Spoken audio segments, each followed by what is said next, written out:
Hello dear banking aspirants and welcome to Edutap. तो guys अब IBPS PO prelims के बाद अब बारी है आईबीपीएस पीओ मेंस की। और उसमें एक बहुत ही स्पेशल एक जो उसका सेक्शन है डिस्क्रिप्टिव इंग्लिश। तो वो एक बहुत इंपॉर्टेंट फैक्टर बनता है आपकी सिलेक्शन में। तो गाइस आज बात करेंगे कि आपके आईबीपीएस पीओ 2026 एग्जाम में डिस्क्रिप्टिव इंग्लिश में क्या तो नया पैटर्न आने लगा है और क्या उसके लिए आपकी स्ट्रैटेजी होनी चाहिए।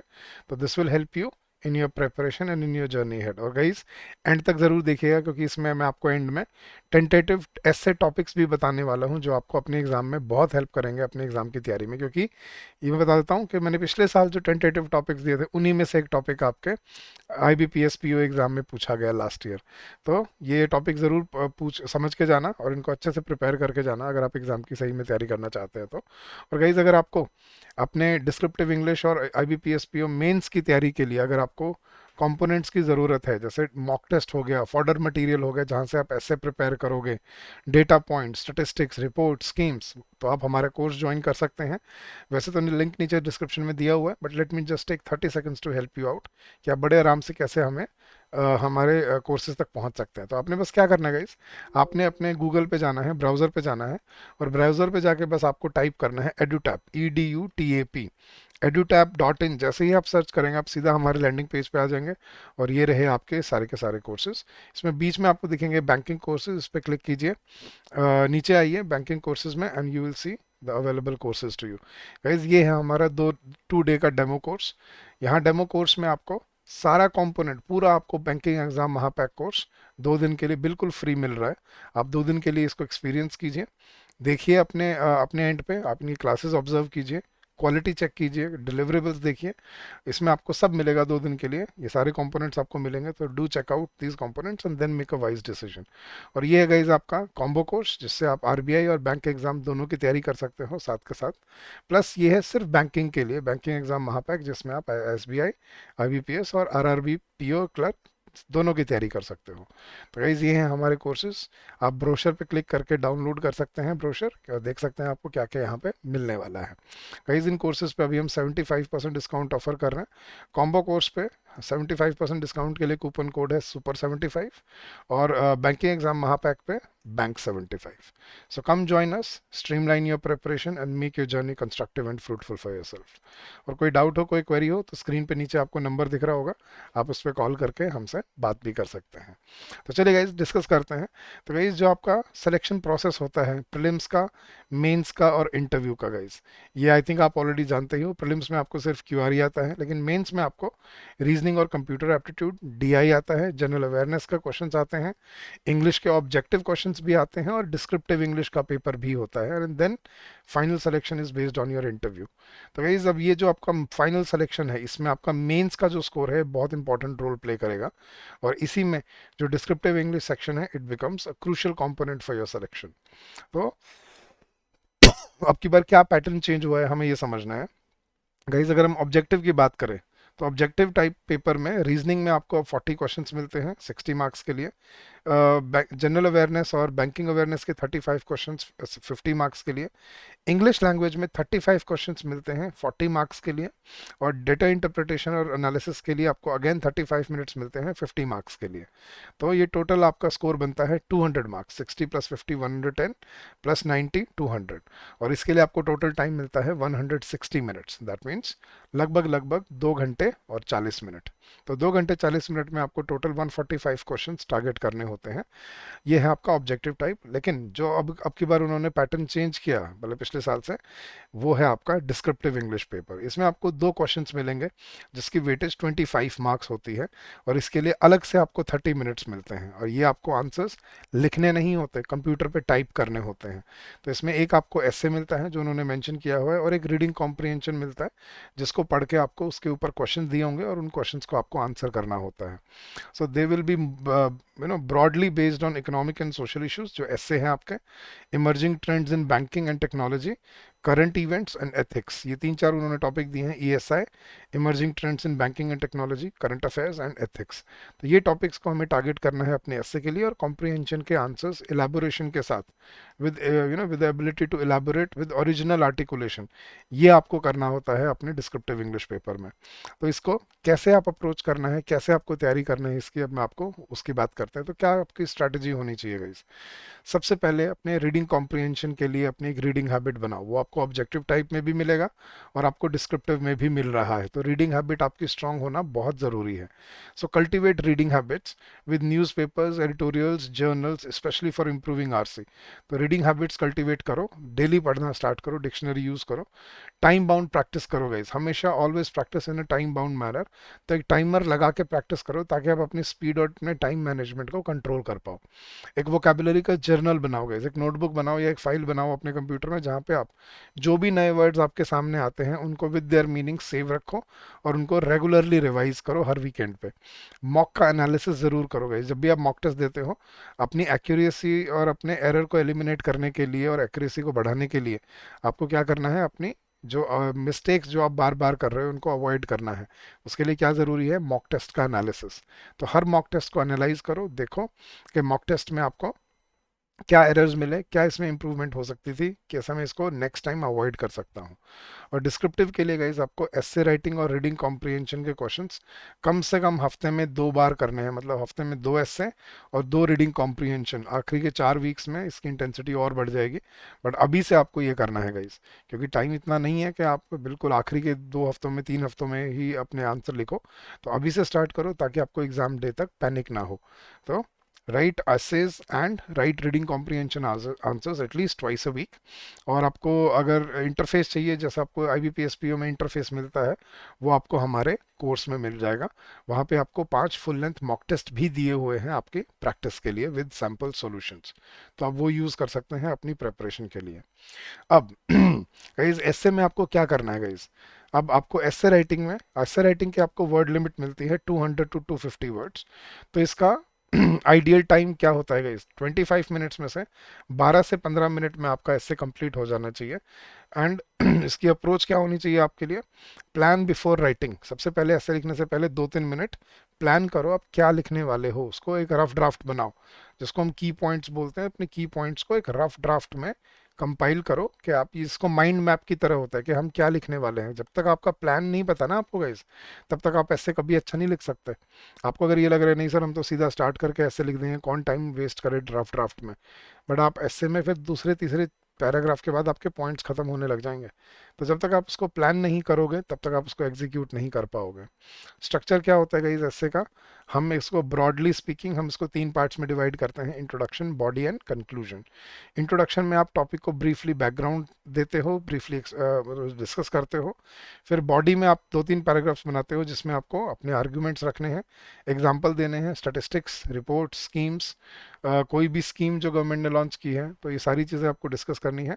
एंड देन कंक्लूजन में आपको एक क्रिस्प और पॉजिटिव एंड फ्यूचर ओरिएंटेड आपको कंक्लूजन भी लिखना है। आपका जो राइटिंग स्टाइल होना चाहिए, it should be formal English, simple, to the point and concise. कोई इनफॉर्मल लैंग्वेज, जार्गन या SMS लैंग्वेज मत यूज करना, because that will lead to deduction of marks.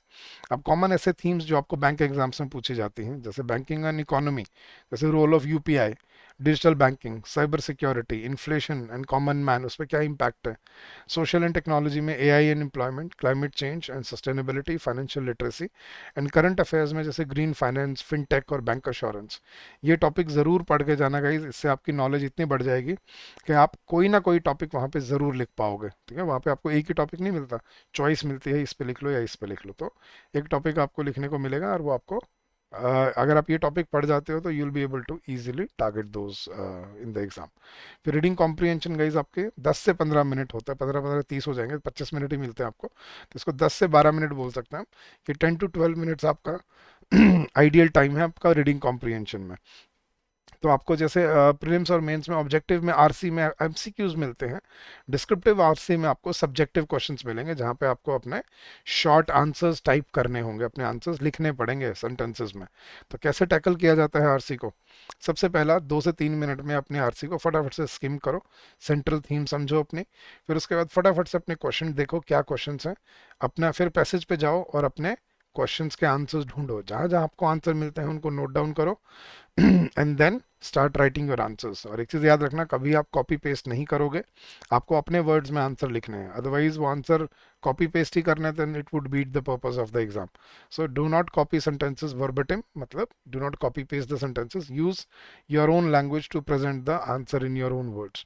B concise, 3 to 6 line for every answers would be enough, 3 to 5 would be enough. तो 3 से 4 sentence आप लिख देते हो, मैक्सिमम 5 वो इनफ होंगे। और अपनी ग्रामर को या देखना, इस ग्रामर गलती होगी तो फिर मार्क्स कटेंगे। So precision is more important than length of the answer, ये याद रखना कि ज़्यादा लिखने से ज़्यादा मार्क्स नहीं मिलेंगे, प्रिसाइज लिखने से और अच्छा लिखने से मार्क्स मिलेंगे।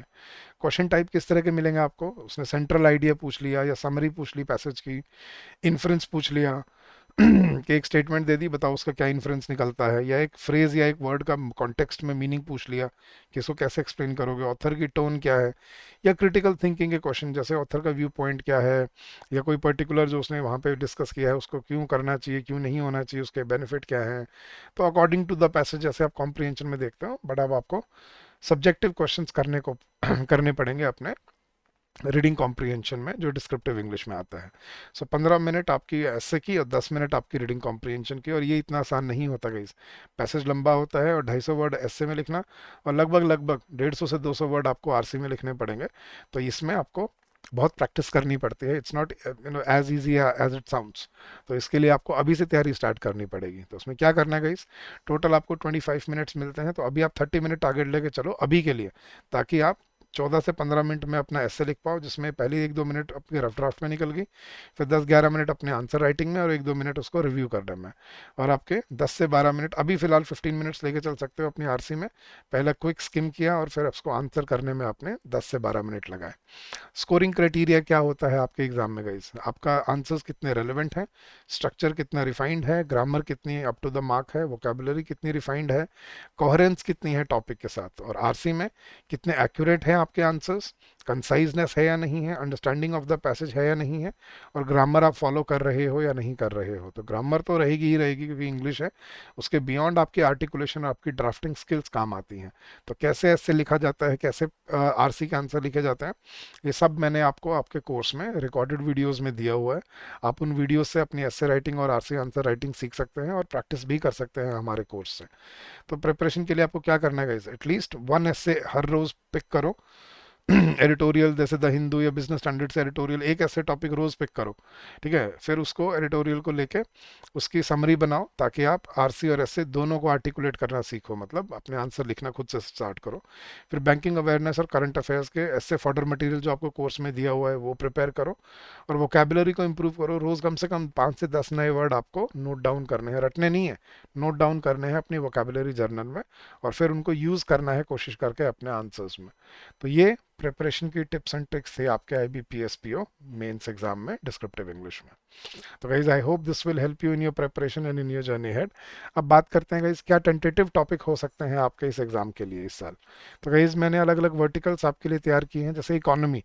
अब इकोनॉमी पे कौन से टॉपिक हैं जो इंपॉर्टेंट है, जैसे the role of technology in shaping India's economic landscape, Sustainable Development Goals and India's economic agenda, challenges and opportunities in Indian agriculture sector, emerging industries and startup ecosystem in India, infrastructure development and its impact on India's economic growth, trade policies and international relations, employment trends and job market dynamics, financial inclusion and banking reforms, environment GST reforms और ये सब जो आया था अभी, environmental sustainability and green initiatives, urbanisation and smart cities. तो ये topics हो गए आपकी इकोनॉमी में, इनमें आप सेलेक्ट कर सकते हो 4 से 5 टॉपिक उठा के, उनको आप जो आपको इंपॉर्टेंट लगते हैं वो आप प्रिपेयर कर सकते हो।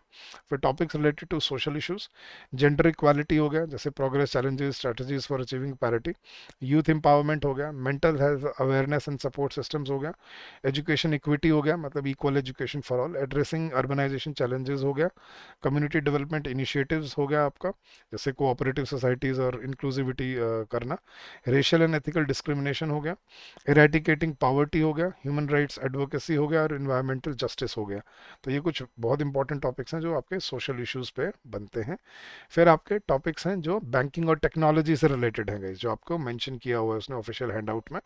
तो डिजिटल ओनली बैंक्स, मतलब जो नई तरह के बैंक्स अब आने लगे हैं, online banks, CBDC central bank digital currency, UPI UPI expansion, the role of digital banking in promoting financial inclusion in India, very important topic, emerging technologies transforming the Indian banking sector, blockchain and its potential in revolutionizing banking operations, cybersecurity challenges in the age of digital banking, the rise of fintech and its impact on traditional banking, UPI, CBDC and the future of digital payments in India, and artificial intelligence in banking, opportunities and ethical concerns.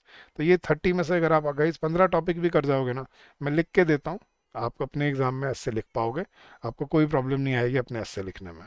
Current affairs में जैसे global migration trends हो गया, technological advancements and privacy concerns हो गया, future of work जैसे gig economy, automation, ये सब हो गया। गिग इकोनॉमी बहुत इंपॉर्टेंट टॉपिक रहा है पास में, तो इसको ज़रूर करके जाना, इंपॉर्टेंट टॉपिक है gig economy.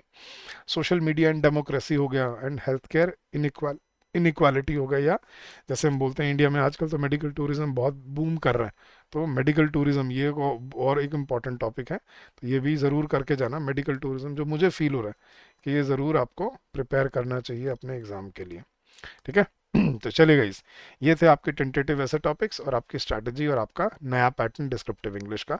So this will help you in your preparation and in your journey head. But जाने से पहले मैं फिर आपको एक बार अपने कोर्सेज के बारे में बता जाता हूँ, उसमें आपको सारा डिस्क्रिप्टिव इंग्लिश का मटेरियल मिलेगा जो आपको अपने एग्जाम में ज़रूरत है। मैं बस 30 सेकेंड्स लूँगा आपको हेल्प करने में।